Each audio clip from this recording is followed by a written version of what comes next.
السلام عليكم ورحمة الله تعالى وبركاته. اليوم خاوتي اخوتاتي عندنا البطاطا بالجلبانة، والحاجة المليحة كيفاه طيبيها في لاكوكوت وما تتحرحرش. لهنا عندي لاكوكوت تاعي ندير فيها شوية زيت. انا الدجاج تاعي كنت نقيته مليح ونحيت له الجلدة. نهبط الدجاج تاعي، نزيد عليه كي نهبطو التوابل. عندي البصلة مقطعة، وعندي المعدنوس، وعندي الثوم، عندي الفلفل الكحل، وعندي العكري، وعندي الكمون، الزنجبيل، وشويه ملح، وواحده نجمه الارض. اللي يحب يدير نجمه الارض يديرها، واللي ما يحبش يديرها بلاش. وخليت شويه معدنوس، ما درتش كلش، يعني درت بارد في بارد. ومرقت بالماء هكا كيما راكي تشوفي.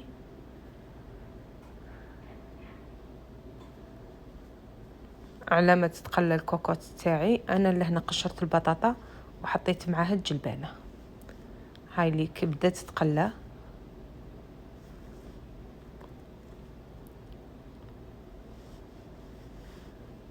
بعد ما تقلات مليح مليح،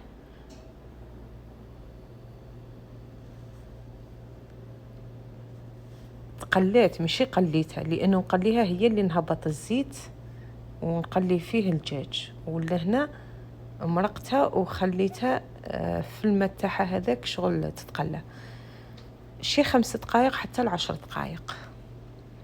والدجاج روحوا ليه بالعقل، لانه طيابه سهل على اللحم، وخاصة لا كان بلا جلده.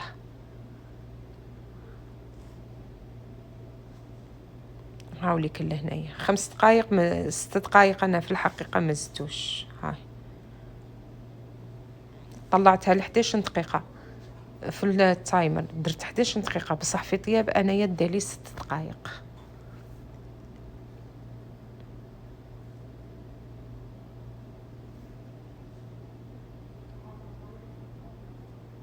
هاي ليك نقول لكم علاه. في التايمر درت 11 دقيقة وانا خليته 6 دقائق، ومن بعد كي طفيت على الكوكوت بعد 6 دقائق ما نحيتهاش من فوق النار، خليتها وخليت لها الصفارة، ما حليتش الصفارة. ها هو الدجاج تاعي كيفاش ولا، شوف يتفتت غير وحده. نحيه كامل كيما يقول لك هكا على جيه، ما نبقاش نرفد ونحط فيه باش يتكسر لي. ونحط عليه حبات البطاطا شحال ما حبيتي، 2 3 حبات. اللي تحب تنحي الدجاج تنحيه، واللي تحب تخليه تخليه. المهم الا شتيه طايب ويتفتت وحده ماذا بيك نحيه.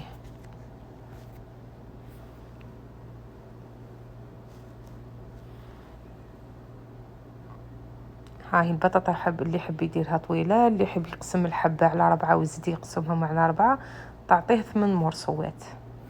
انا شي حبات قسمتهم على 4 وشي قسمتهم على 8. هذه هي.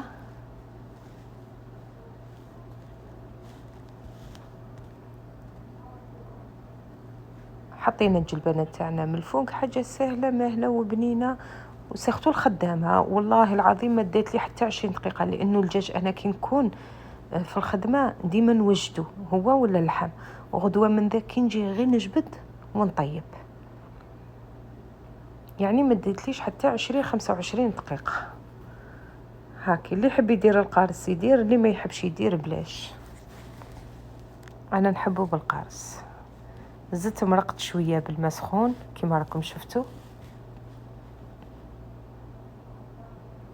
ماشي تعوموها القدره، هاهي البطاطا مازالت تبان، يعني عاود غطيت غير شويه هذاك الدجاج. نغلق عليها كيما راكي تشوفي الكوكوط تاعي، وما تزيديهاش 4 دقائق.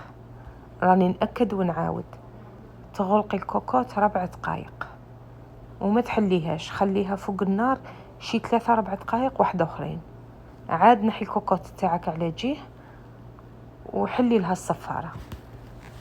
المهم هاهي البطاطا تاعي واجده، الدجاج واجد. ان شاء الله تكونوا فهمتوني، راني نهضر ونتلعثر بيسك زاربه في الفيديو. المهم انا درت البطاطا بالجلبانه في الكوكوط بطريقه سهله وخفيفه وما تاخذش الوقت. راكم شفتوني عاود خليت المرقه تعقاد. هذه هي البطاطا تاعي والدجاج كيفاش راهم واجدين. تاكلوها بالصحه والراحه، واللي يعجبوا الفيديو يخلي لي ان كومنتير ولا جيم ولا اللي حبيتوها، اللي جات من عندكم مقبولة. وشكرا على وقتكم بزاف بزاف، وسمحوا لي على التعثير تاع الهضرة. شكرا.